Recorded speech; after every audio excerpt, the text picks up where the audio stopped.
سلام قولا من رب رحيم. நிகரில்லா அன்புடையோன் இறைவனிடமிருந்து சாந்தி நிலவட்டும் என்று முகமன் கூறப்படும். அன்பான அல்லாஹுடைய நல்லடியார்களே, உங்களிடத்திலிருந்து பதில் சலாமை எதிர்பார்த்தவனாக அஸ்ஸலாமு அலைக்கும் வரஹமத்துல்லாஹி வபரகாத்துஹு. அன்பிற்கினிய அல்லாஹுடைய நல்லடியார்களே, நாம் இப்பொழுது சஃபர் என்ற அரபு மாதத்திலே நாம் எல்லாம் இப்பொழுது இருந்து கொண்டிருக்கிறோம். நாம் அதை அடைந்திருக்கிறோம், அந்த மாதத்தை நாம் அடைந்திருக்கிறோம். சஃபருடைய மாதத்தை பற்றிய நிறைய செய்திகள் நமக்கு சொல்லப்பட்டு இருக்கிறது. திரும்பவும் திரும்பவும் அதை நாம் இங்கே சொல்ல வேண்டிய அவசியமில்லை என்பதை நான் கருதி, அந்த சஃபரிலே நம் மக்களிடத்திலே, குறிப்பாக முஃமின்களிடத்திலே, முஸ்லீம்களிடத்திலே இருக்கிற மூட நம்பிக்கைகளை பற்றியெல்லாம் நிறைய சொல்லப்பட்டு இருக்கிறது. அது களையப்பட்டு இருக்கிறது. இப்பொழுது ஏறத்தாழ அது குறைந்து இருக்கிறது என்பதை நாம் எல்லாம் அறிந்திருக்கிறோம். அதனால் அதை திரும்ப திரும்ப நாம் சொல்ல வேண்டிய அவசியமில்லை. அன்பிற்கினியவர்களே, இன்றைய தினம், இந்த ஜூலை 17 இன்றைய தினம் இருக்கிறதே, சர்வதேச நீதி தினம் என்று இது அனுசரிக்கப்படுகிறது. இன்றைய தினத்தை ஜூலை 17 சர்வதேச நீதி தினம், இன்டர்நேஷனல் ஜஸ்டிஸ் டே என்று சொல்லி அந்த ஜூலை 17 அனுசரிக்கப்படுவதை அநேகமாக நாம் எல்லோருமே அறிந்திருப்போம். அன்பிற்கினியவர்களே, ஒவ்வொரு ஆண்டும் ஜூலை 17 இது அனுசரிக்கப்படுகிறது. எப்பொழுது இது ஆரம்பிக்கப்பட்டது என்று சொன்னால் 1998 ஆண்டு, 1998 ஆண்டு இத்தாலி நாட்டினுடைய ரோம் நகரிலே ஒரு மாநாடு ஒன்று கூட்டப்பட்டது, சர்வதேச மாநாடு. அந்த மாநாட்டிலே நடைபெற்ற அந்த மாநாட்டிலே இந்த ஜூலை 17 இன்டர்நேஷனல் கிரிமினல் கோர்ட் என்று சொல்லி ஒரு கோர்ட்டை உருவாக்கி, அதாவது ஐசிசி என்று சொன்னால் நமக்கெல்லாம் விளங்கும், அந்த ஐசிசியை உருவாக்கி, சர்வதேச உலக கோர்ட் என்று சொல்லுவோம் அல்லவா, இன்டர்நேஷனல் கிரிமினல் கோர்ட் என்று சொல்லி அந்த கோர்ட்டை உருவாக்கி இந்த ஜூலை 17 ஒரு நாளாக அனுசரிக்க வேண்டும் என்று சொல்லி அந்த மாநாட்டிலே தீர்மானம் நிறைவேற்றப்பட்டு இன்று வரை அது கடைபிடிக்கப்படுகிறது என்பது நாம் எல்லாம் இங்கே அறிந்திருக்கிறோம். பண்டிதர்கள் நாம் இங்கே இருக்கிறோம், படித்த பண்டிதர்கள் இருக்கிறோம், கவிஞர்கள் இருக்கிறோம், படிக்கிற மாணவர்கள் இருக்கிறோம், எல்லோருக்கும் இது தெரிந்த செய்திதான். அன்பிற்கினியவர்களே, இதனுடைய நோக்கம் என்ன? இந்த சர்வதேச நீதி தினம் என்று அனுசரிக்கப்படுவதனுடைய இப்படி ஒவ்வொரு ஜூலை 17 அன்றும் அது கொண்டாடப்பட வேண்டிய நோக்கம் என்ன என்று பார்க்கிற பொழுது, அந்த மாநாட்டில் எடுக்கப்பட்ட சில முக்கியமான தீர்மானங்கள், அதிலே 1-2 நாம் இங்கே பார்க்கிறோம். யார் குற்றம் செய்தாலும் சரி, அது எந்த நாட்டினுடைய பிரதமராக இருக்கலாம், உயர் பொறுப்புகளிலே இருக்கலாம், யார் வேண்டுமானாலும் இருக்கலாம், அது அமெரிக்க ஜனாதிபதியாக இருந்தாலும் கூட சரி. ஏன்னா அமெரிக்கா தான் தன் இன்னைக்கு முதன்மைப்படுத்தி கொண்டு இருப்பதை நாம் பார்க்கிறோம். ஆனால் அன்பிற்கினியவர்களே, யாராக இருந்தாலும் சரி, எவராக இருந்தாலும் சரி, அவர்கள் எந்த நாட்டை சார்ந்தவராக இருந்தாலும் சரி, என்ன செய்யணும்னு சொன்னா, சட்டத்தின் முன் அவர் சமமாக இருக்க வேண்டும் என்கிற ஒரு தீர்மானம் அந்த 1998 எடுக்கப்பட்ட தீர்மானத்திலே இது முதலாவது தீர்மானமாக கொண்டு வரப்படுகிறது. அதே போல இனவெறி இன்றைக்கு தேசத்தில் இன்றைக்கு கொஞ்சம் குறைந்திருக்கிறது. இனவெறி என்பது சற்றேறக்குறைய ஒரு 50% குறைந்திருக்கிறது என்றே சொல்லலாம், ஒட்டுமொத்த சர்வதேச அளவிலே. ஆனாலும் கூட இருக்கத்தான் செய்கிறது. ஆனால் அன்றைய காலகட்டத்தில் இனவெறி என்பது தலை தூக்கி ஆடிக்கொண்டிருந்தது, தலைவிரித்து ஆடிக்கொண்டிருந்தது என்பது அநேகமாக நம்மிலே மூத்தவர்களாகிய நமக்கு கண்டிப்பாக தெரியும். அப்படி இனவெறி, போர் குற்றங்கள், இன்னைக்கும் கூட போர் குற்றங்கள், உள்நாட்டு போர், வெளிநாட்டு போர் என்று சொல்லி தொடர்ந்து ஆங்காங்கே நடைபெற்றுக் கொண்டிருப்பதை பார்க்கிறோம். இப்படி போர் குற்றங்கள், இது போன்ற மனித தன்மைக்கு எதிரான குற்றங்கள், மனித தன்மைக்கு எதிரான குற்றங்கள் எங்கு நடந்தாலும் சரி அவைகளெல்லாம் தண்டிக்கப்பட வேண்டும் என்கிற தண்டிப்புக்கு உள்ளான குற்றங்கள் என்று சொல்லி அந்த இத்தாலி நாட்டினுடைய ரோம் நகரில் நடந்த மாநாட்டிலே ஒரு தீர்மானமாக கொண்டு வரப்பட்டது என்பது நாம் இங்கே பார்க்கிற செய்தி. அன்பிற்கினியவர்களே, இன்னும் அதே போன்று இன்னொரு தீர்மானம் பலவீனமான மக்களுக்கு, பலவீனமான மக்கள் சர்வதேச அளவிலே பல தேசங்களிலே பொருளாதார ரீதியிலே பின்தங்கி இருக்கக்கூடிய மக்கள், தங்களுடைய உடல் ஆரோக்கியத்திலே கூட பல நாடுகள் பின்தங்கி இருப்பதை நாம் சொன்னா பார்க்க முடியும். அப்படி பலவீனமான மக்கள், அது எந்த வகையிலாக இருந்தாலும் சரி, அவர்களிடத்தில் ஆயுத பலம் என்று எடுத்துக்கொண்டாலும் சரி, பொருளாதார ரீதியாக இருந்தாலும் சரி, அவர்கள் ஆரோக்கியம் சம்பந்தப்பட்ட விஷயமாக இருந்தாலும் சரி, உணவு பற்றாக்குறை போன்ற விஷயங்களாக இருந்தாலும் சரி, இப்படி பலவீனமான மக்களுக்கு பாதுகாப்பு வழங்கப்பட வேண்டும் என்ற அடிப்படையிலேயும் ஒரு தீர்மானம் நிறைவேற்றப்பட்டு, அந்த தீர்மானத்தினுடைய அடிப்படையிலே இன்றைய நாள் இந்த ஜூலை 17 சர்வதேச நீதி தினம் என்று சொல்லி கொண்டாடப்படுகிறது, அனுசரிக்கப்படுகிறது என்பதை நாம் இங்கே பார்க்கிறோம். அன்பிற்கினியவர்களே, அப்ப நீதி என்பது எவ்வளவு முக்கியமானது, அந்த நீதியை பின்பற்றுவது என்பது எவ்வளவு அவசியமானது என்பது இந்த சர்வதேச இந்த இது இருக்கக்கூடிய எல்லா நாடுகளும் உணர்ந்திருக்கிறது என்பதை நாம் இங்கே புரிந்து கொள்ள முடிகிறது. ஆக அன்பிற்கினியவர்களே, நீதி என்பது இப்படி வெறும் ஒரு நாள் கொண்டாடி விட்டு செல்வதா, அல்லது தீர்மானங்களாக நிறைவேற்றிவிட்டு அப்படியே அது கைவிடப்படுவதா என்று சொன்னால் இல்லை. அல்லது சட்டங்களை இயற்றி வெறும் சட்டங்கள் மட்டுமே இயற்றப்பட்டு அது நடைமுறைப்படுத்தப்பட்டால் சரியாகி விடுமா என்று சொன்னால், அன்பிற்கினியவர்களே, வெறும் சட்டங்களும் அது இயற்றப்படுவதனால், தீர்மானங்கள் நிறைவேற்றப்படுவதனால் ஒரு காலம் நீதி நிலைநிறுத்தப்பட போவதில்லை. வேற எப்ப நிகழும் அப்படின்னு சொன்னா, தனி மனித மதிப்பு எப்பொழுது மதிக்கப்படுகிறதோ, ஒரு தனி மனிதன் தன்னையும் தன்னை சார்ந்து இருப்பவர்களையும் அந்த மதிப்பை எப்பொழுது உணர்கிறார்களோ அப்பொழுதுதான் அந்த சட்டங்கள் எல்லாம் நடைமுறைப்படுத்த முடியும். அப்பொழுதுதான் அந்த சட்டத்திற்கான மதிப்புகள் இருக்கும் என்று சொல்லி சொன்னால் அது ஆச்சரியமான விஷயம் அல்ல. அன்பிற்கினியவர்கள் நாம் எல்லோருமே அதை உணர்ந்து இருக்கிறோம். நீதி என்பது சட்டத்தால் மட்டும் அது நிறைவேற்றப்பட்டு அது நிலைநிறுத்தப்படுவதல்ல என்பதை புரிந்து கொண்டிருக்கிற நாம், அது ஒவ்வொரு மனிதனுடைய வாழ்க்கையிலேயும் இருக்க வேண்டிய ஒரு முக்கியமான பண்பு என்பதை நாம் இங்கே புரிந்து கொள்ள வேண்டிய செய்தியாக இருக்கிறது. நீதி என்பது ஒவ்வொரு தனி மனித வாழ்க்கையிலேயும் இருக்க வேண்டிய ஒரு பண்பு. எப்படி பண்புகள் நிறைந்து நிறைய பண்புகள் இருக்கு, மனிதனுடைய வாழ்க்கையில நிறைய பண்புகள் இருக்கிறது அல்லவா, அந்த பண்புகளில் ஒன்றாக நீதி என்பதும் இருக்க வேண்டும். அப்படி இருந்தால்தான் இந்த சட்டங்கள் எல்லாம், இந்த தீர்மானங்கள் எல்லாம் அங்கே செயல்படுத்த முடியும், அது நடைமுறைக்கு வர முடியும், அது அழகு பார்க்கப்படும். இல்லை என்று சொன்னால் அது வெறும் பேப்பரிலே மட்டுமே, சட்டங்களிலே மட்டுமே எழுதப்பட்டதாக இருக்கும் என்பது நாம் எல்லாம் சொல்லித் தெரிய வேண்டிய அவசியம் இல்லை. ஆக அன்பிற்கினியவர்களே, தனி மனித பண்பாக அது வந்துவிட வேண்டும். அப்படி வந்துவிட்டால் உண்மை பேசுவதை ஒவ்வொரு மனிதனும் தன்னுடைய வாழ்க்கையில் லட்சியமாக எடுத்துக்கொள்வான். அப்படி நீதி நம்மிடத்தில் இருக்கணும் அப்படின்னு சொல்லி ஒரு மனிதர் எண்ணிவிட்டார் என்று சொன்னால், அதை கடைபிடிப்பார் என்று சொன்னால், உண்மையை அவர் நிச்சயம் என்ன செய்வாருங்க, உண்மையை மட்டுமே நிலைநிறுத்துவார், உண்மையை மட்டுமே தன்னுடைய வாழ்க்கையிலே கொண்டு வருவார் என்பதிலே எந்த விதமான ஆச்சரியம் இல்லை. அன்பிற்கினியவர்களே, அதே போன்று பிறருக்கு அநியாயம் செய்யக்கூடாது என்கிற நிலைக்கும் அவர் வந்து விடுவார்.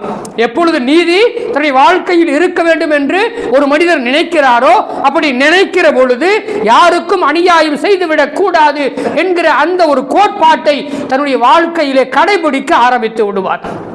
அதே போல பலவீனமானவர்களுக்கு நம்மால் முடிந்த பாதுகாப்பை கொடுப்போம். பாவம் பலவீனமாக இருக்கிறார், என்னுடைய உடன் பிறந்தார் பலவீனமாக இருக்கிறார், இதோ எனது பெற்றோர்கள் பலவீனமாக இருக்கிறார்கள், இப்படி என்று சொல்லி ஒவ்வொருவராக சொன்னா பார்த்து பார்த்து பலவீனமானவர்களுக்கு பாதுகாப்பை கொடுக்க முன் வருவார். அங்கே நீதி நிலைநாட்டப்படுகிறது என்பதையும் அன்பிற்கினியவர்களே நாம் புரிந்து கொள்ள முடியும். அதே போல சமத்துவம் நிலைநாட்டப்பட வேண்டும்.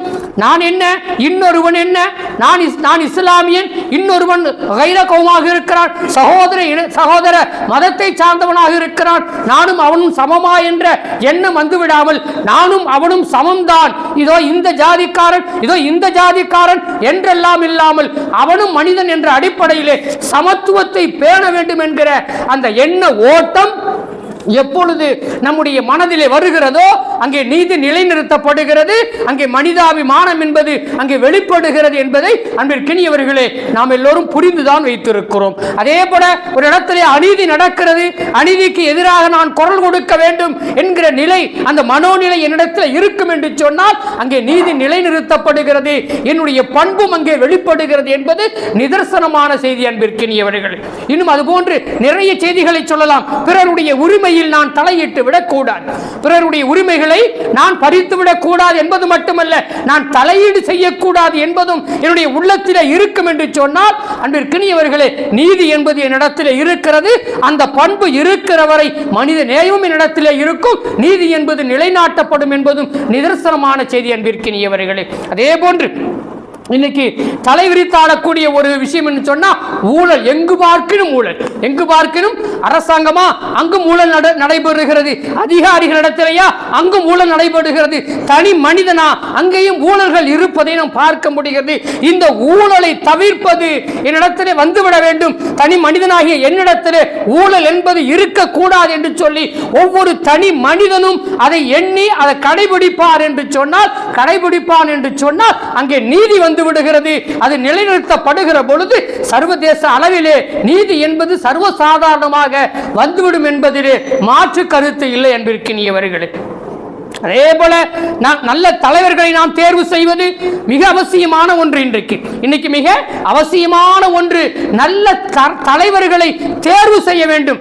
நான் என்னுடைய தலைவனை எப்படிப்பட்டவனாக இருக்க வேண்டும் என்று சொல்லி நல்ல தலைவர்களை நான் தேர்ந்தெடுப்பேன் என்று சொன்னால் அந்த தலைவனின் மூலமாக ஒரு நாடு, ஒரு தேசம், ஒரு ஊர், ஒரு நிர்வாகம் அது மிகச் சிறப்பாக இருக்கும். அப்படி இருக்கிற பொழுது அங்கே நீதி என்பது நிலைத்திருக்கும் என்பதிலே மாற்று கருத்து இல்லை அன்பிற்கினியவர்களே. ஆக இப்படி ஒவ்வொன்றாக அதை நடைமுறைப்படுத்தப்படுகிறது. இவை மேலே சொன்ன இந்த செய்திகள் எல்லாம் கடைபிடிக்கப்படுகிற பொழுது சமூகத்திலே ஒரு மிகப்பெரிய மாற்றம் உண்டாகும் என்று சொன்னால் அன்பிற்கினியவர்களே நாம் யாரும் அதை மறுக்க மாட்டோம். இப்படி தனி மனித வாழ்க்கையிலே ஒவ்வொருவரும் அதை கடைபிடிப்போம் என்று சொன்னால் ஒட்டுமொத்த சமூகத்திலேயும் ஒரு மாற்றம் வந்துவிடும். ஆக நீதி என்பது நிலைத்திருக்கும் என்பதிலே மாற்று கருத்து இல்லை. வெறும் ஒரு நாள், அது குறிப்பாக இந்த ஜூலை 17 சர்வதேச நீதி தினம் என்று கொண்டாடிவிட்டு செல்வதை கடந்து போவது மட்டுமல்ல என்பதை நாம் நம்முடைய மனதிலே நிறுத்திக் கொள்ள வேண்டும் அன்பிற்கினியவர்களே. அதனால்தான் அல்லாஹ் சுப்ஹானஹு வ தஆலா தன் திருமறையிலே சொல்லுகிறான் பாருங்கள். இந்த வசனம் நம்ம எல்லாம் அடிக்கடி திரும்ப கேட்ட வசனம் தான். இது போன்று இன்னும் கூட சில வசனங்கள் இருக்கிறது. நீதி எப்படி நிலை நிறுத்தப்பட வேண்டும் என்பதை சொல்லுகிறான். ஒரு தனி மனிதன் எப்படி முதலிலே நிலை நிறுத்த வேண்டும், ஒரு தனி மனிதன் நிறுத்தினால் அதனால் கிடைக்கின்ற பலன்கள் என்ன என்பதை ஒரு வசனத்திலே அல்லாஹ் சுப்ஹானஹு வ தஆலா சொல்லி தருவதை நாம் பார்க்க முடிகிறது. குறிப்பாக ஒட்டுமொத்த மனிதர்களையும் அழைக்காமல் அல்லாஹ் பல இடங்கள்ல யா அய்யுஹன்னாஸ் என்று விழித்து சொல்லுவார் பின்னால் ஒரு செய்தியை. அப்படி அல்லாஹ் சுப்ஹானஹு வ தஆலா ஒட்டுமொத்த ஜனங்களை கூப்பிடாமல் இந்த இடத்திலே யா அய்யுஹல்லதீன ஆமனூ, ஈமான் கொண்டவர்களே, விசுவாசிகளே, இறை நம்பிக்கை கொண்டவர்களே என்று விழித்து சொல்லுகிறான், என்று அழைத்து சொல்லுகிறான். என்ன சொல்றான் பாருங்க, கூனு கவ்வாமீன பில் கிஸ்த், நீங்கள் என்ன செய்யுங்க, நீதியை நிலைநாட்டுவதிலே நீங்கள் கவனமாக இருங்கள், அதை கடைபிடித்துக் கொள்ளுங்கள், அதை சரியாக நீங்கள் நிலைநிறுத்துங்கள் என்று அல்லாஹ் சொல்லுகிறான். நீதி உங்களுடைய வாழ்க்கையில தனி மனித வாழ்க்கையா இருந்தாலும் சரி, சமூகம் சார்ந்திருந்தாலும் சரி, நீங்கள் நீதியை நிலைநாட்டுவதிலே மிக கவனமாக இருந்து கொள்ளுங்கள். குறிப்பாக ஈமான்தாரிகளுக்கு அல்லாஹ் சொல்லுகிறான். சொல்லிட்டு சொல்றான், ஷுஹதா அலில்லாஹி, அல்லாஹ்வுக்கு நீங்கள் சாட்சி சாட்சி சொல்லுங்கள், அல்லாஹ்வுக்கு நீங்க சாட்சி சொல்லுங்கள். வலவ் அலா அன்ஃபுசிக்கும், உங்களுக்கு அது எதிராக இருந்தாலும் சரி, உங்களுக்கு தாங்களே எதிராக இருந்தாலும் சரி, அப்பொழுதும் நீங்கள் நீதியை நிலைநாட்டுங்கள். அதே போல அவில் வாலிதைனி, உங்களை பெற்றெடுத்த பெற்றோர்களுக்கு எதிராக இருந்தாலும் சரி, அந்த நேரத்திலேயும் நீங்கள் நீதியை நிலைநாட்டுங்கள். வல் அக்ரபீன், அதே போன்று உறவுகளுக்கு எதிராக இருந்தாலும் சரி, அந்த நேரத்திலேயும் நீங்கள் நீதியை நிலைநாட்டுங்கள். இயக்குனு கனியன் அவ் ஃபக்கீரன், நீங்கள் நீதியை நிலைநாட்ட போவது ஒரு செல்வந்தருக்கா இல்லை ஒரு பரதேசிக்கா ஒரு ஏழைக்கா, அதை நீங்கள் பார்க்க வேண்டாம். ஏழையாக இருந்தாலும் சரி பணக்காரராக இருந்தாலும் சரி, நீங்கள் நீதியை நிலைநாட்டுங்கள். ஃபல்லாஹு அவுலா பிஹிமா, இந்த பணக்காரர் ஏழை என்கிற அந்த ரெண்டு பேர்த்துக்குமே யார் பாதுகாவலர் என்று சொன்னால் அன்பிற்கினியவர்களே அல்லாஹுவாக இருக்கிறான். அதே அல்லாஹ் சொல்றான், ஃபல்லாஹு அவுலா பிஹிமா, அந்த ரெண்டு பேருக்கும் பாதுகாவலன் அல்லாஹுவாக இருக்கிறான். எனவே அவங்கள பத்தி நீங்க கவலைப்பட வேண்டியதல்ல. பணக்காரர்களே என்று நீங்கள் பயப்பட வேண்டிய அவசியமும் இல்லை, ஏழைகளாகிவிட்டார்களே என்று நீங்கள் அனுதாபப்பட வேண்டிய அவசியமும் அல்ல.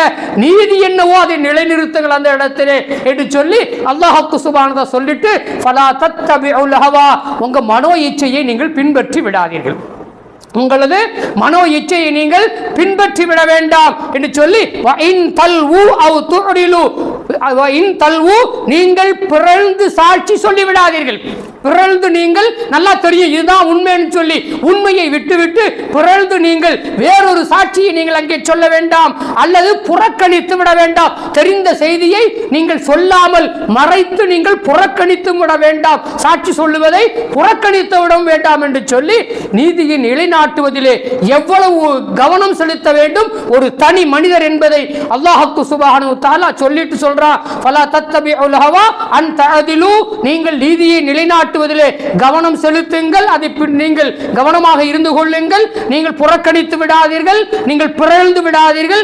ஏன் சொன்னா இன்னல்லாஹ கான பிமா தஅமலுன கபீரா, நீங்கள் எவையெல்லாம் செய்து கொண்டிருக்கிறீர்கள், என்ன ஓட்டங்களிலே இருக்கிறீர்கள் என்பதை எல்லாம் அவன் சூழ்ந்து அறிந்தவனாக இருக்கிறான் என்பதை அல்லாஹ்வை நீங்கள் மனதிலே வைத்துக் கொள்ளுங்கள் என்று சொல்லி நீதியை நிலைநாட்டுகிற விஷயத்திலே அல்லாஹ் சுப்ஹானஹு வ தஆலா இந்த ஒரு வசனத்திலே ஒட்டுமொத்தமாக ஒரு தனி மனிதன் எப்படி இருக்க வேண்டும் என்பதையும், ஒரு அதிகாரம் படைத்தவன் எப்படி இருக்க வேண்டும் என்பதையும், ஒரு ஆட்சியாளன் எப்படி இருக்க வேண்டும் என்பதையும், ஒரு நீதிபதி எப்படி இருக்க வேண்டும் என்பதையும் ஒட்டுமொத்தமாக இந்த வசனத்திலே சொல்லித் தருகிற செய்திகளாக பார்க்கிறோம்.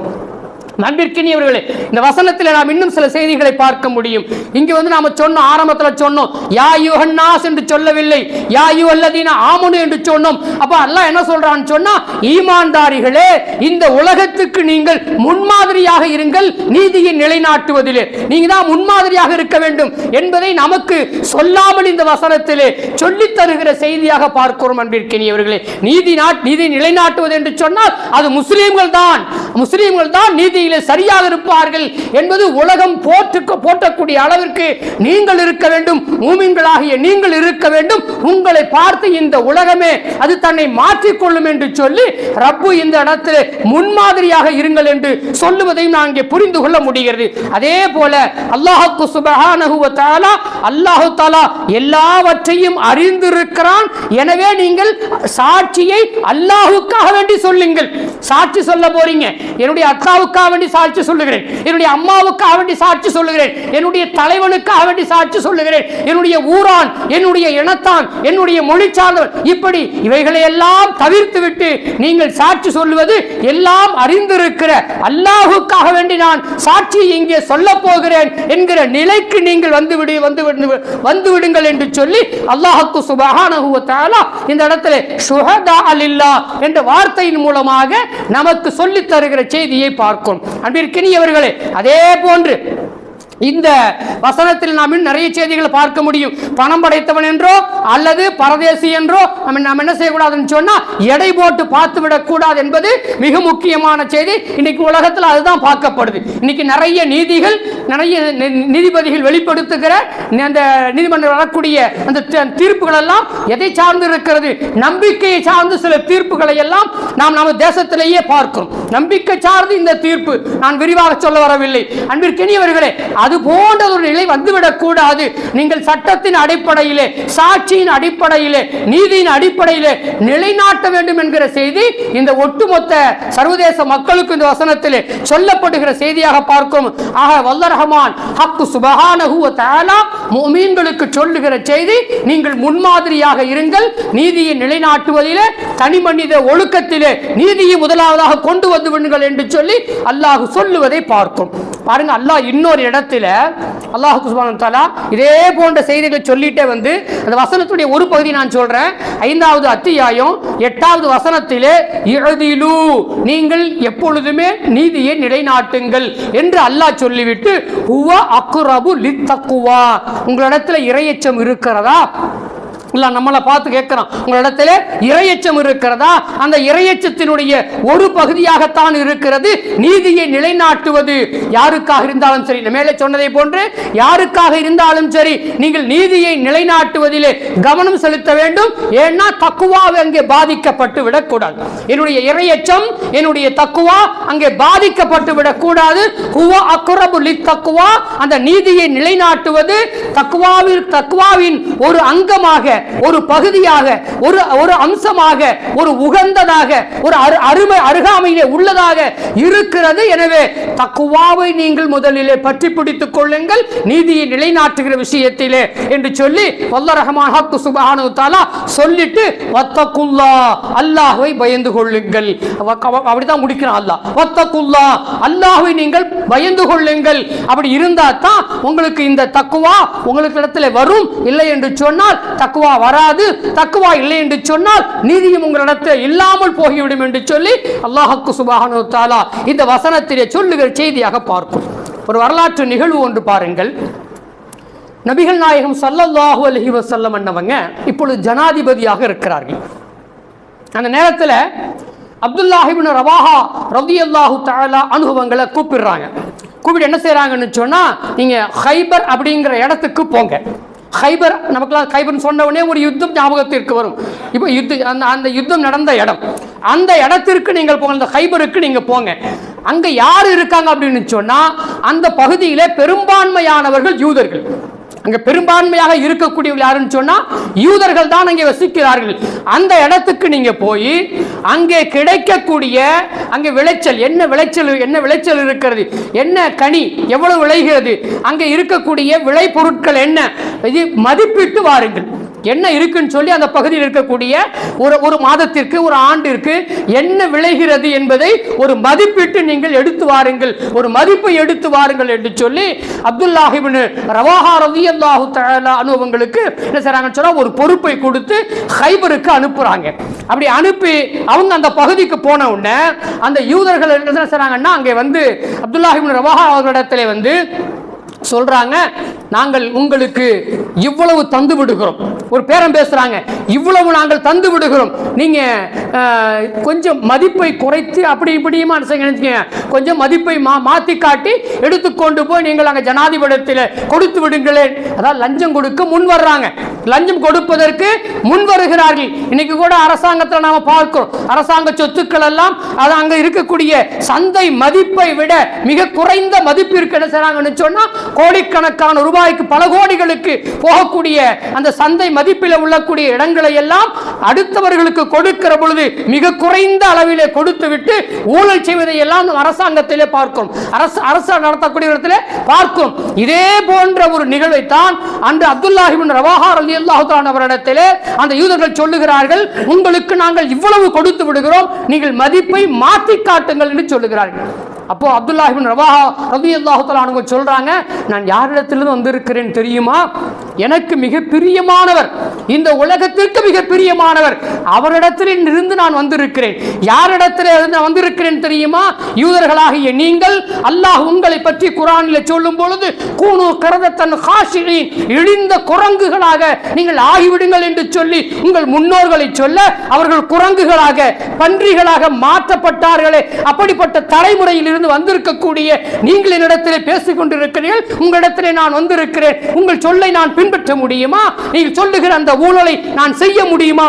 முடியாது என்று சொல்லி என்ன மதிப்போ அந்த மதிப்பை சரியாக இட்டு எடுத்த சொன்னா கொண்டு போய் பெருமானார் ஸல்லல்லாஹு அலைஹி வஸல்லம் நம்மளிடத்தில் கொடுத்தார்கள் என்பது வரலாற்றிலே ஒரு நிகழ்வு. அன்பிற்கினியவர்களே, ஆக சொல்ல வர செய்தி என்னன்னு சொன்னா, அல்லாஹ் யஅதிலு, நீங்கள் நேர்மையாக நடந்து கொள்ளுங்கள், நீதியை பற்றி பிடித்துக் கொள்ளுங்கள் என்று அல்லாஹ் சொல்லுகிறான் அல்லவா? சஹாபாக்கள் எப்படி வாழ்ந்தார்கள்? கிடைச்சா லட்சக்கணக்கான ரூபாய் கிடைக்கும், அன்னைக்கு கைப்பற்றிட்டு வந்துடலாம், மதிப்பு எதையாவது போட்டு கொடுத்துடலாம். ஆனா அதற்கு முன்வரவில்லை.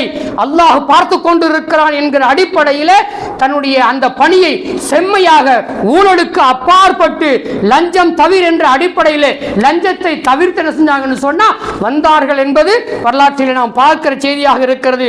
எனவே அன்பிற்கினியவர்களே, நாளை மறுமையிலேயும் இந்த நீதி என்பது வந்து நிற்கும். அதில் நாம் தவறி விடுவோம் என்று சொன்னால் அது பல இருள்களாக வந்துவிடும். ரசூலுல்லாஹ்வுடைய வார்த்தை இது. அநியாயம் என்பது லுலுமாத்துன் யௌமல் கியாமா, கியாமத் நாளையிலே அது பல இருள்களாக வந்து சேரும் என்று ரசூலுல்லாஹி ஸல்லல்லாஹு அலைஹி வஸல்லம் சொல்லியிருக்க. அன்பிற்கினியவர்களே, நாம் எல்லாம் நம்முடைய தனிப்பட்ட வாழ்க்கையிலே நீதியோடு நீதி பரிபாலனத்தோடு நல்ல பண்புகளை வளர்த்துக் கொள்வோம். வல்ல ரஹ்மான் அப்படிப்பட்ட நல்ல பாக்கியங்களை உங்களுக்கும் எனக்கும் தந்து அருள் புரிவானாக. வாஹிர் தஅவானா அனில் ஹம்துலில்லாஹி ரப்பில் ஆலமீன். அஸ்ஸலாமு அலைக்கும் வரஹ்மத்துல்லாஹி வபரகாத்துஹு.